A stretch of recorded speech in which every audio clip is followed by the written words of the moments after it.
What's going on, everybody? Got another video here for you. Here they ask us to find sine alpha given that cosine alpha equals 3/5 and alpha is in quadrant 4. Okay, so I'm going to show you two different ways to do this. Pick which one you like the best. Okay, the first way, I like to do it the first way that I'm going to show you, but you can judge what you want to do. All right, so we got to find sine alpha, and they give us cosine alpha. Well, we know that sine squared alpha plus cosine squared alpha is equal to 1. All right, and so now we've got sine squared alpha plus, now look at this, cosine squared alpha.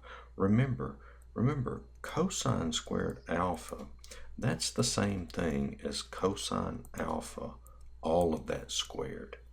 And so what I'm doing is I'm replacing cosine alpha with 3/5. So that gives me plus 3/5 squared. All right. And this is equal to 1. And so I'll get sine squared alpha plus 9/25 equals 1. And then what we're going to do is subtract 9/25 to both sides. And so that's going to give me sine squared alpha equals, and so the 1, that would become what? 25/25 minus 9/25, which would give us 16/25.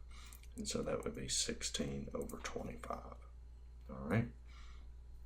And so now we get sine alpha is equal to the square root of that. So but remember, it's negative 4/5. Square root of 16/25 is 4/5. Or sine alpha is equal to positive 4/5. All right. So how do we know which one to use?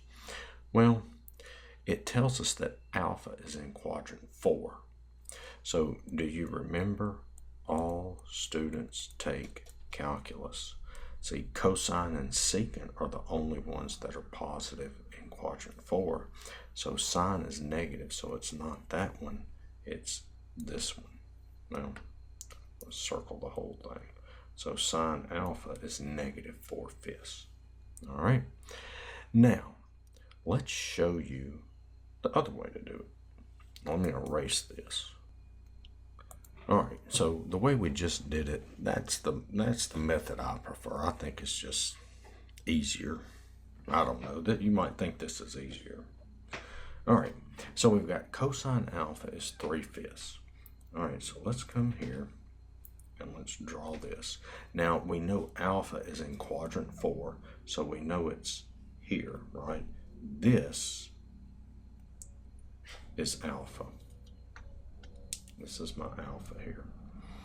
All right, and let's draw us a triangle here. All right, that's a right angle. And remember, cosine alpha is what? That's x over r, right?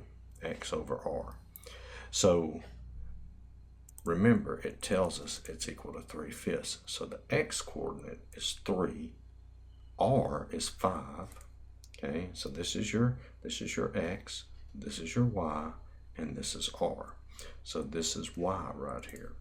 Okay, so how do we get that? Well, you probably already know this. It's a 3, 4, 5 right triangle. We know y is 4. Well, not 4, negative 4. But let's look at it. Let's solve it. So we have 5 squared is equal to 3 squared plus y squared. I'm just doing Pythagorean theorem. So 25 is equal to 9 plus y squared. Subtract 9 to both sides. So I get y squared is equal to 16. So y is equal to negative 4, or y is equal to positive 4. Well, you can see that we're below the x-axis, so the y coordinate's negative, and so this is negative 4. And then remember, sine alpha is equal to y over r. So here we get sine alpha is equal to y, which is -4 over r, which is 5. And you see, you get the same answer every time.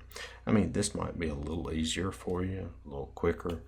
I don't know, I just prefer using the identities, but that's me. If you prefer this method, do it, okay? Unless your teacher tells you you have to do it with the identities. All right, but anyway, I hope this video helped. Check out my other videos. Give me a like, share, subscribe, comment, and I will see y'all in the next one. Later.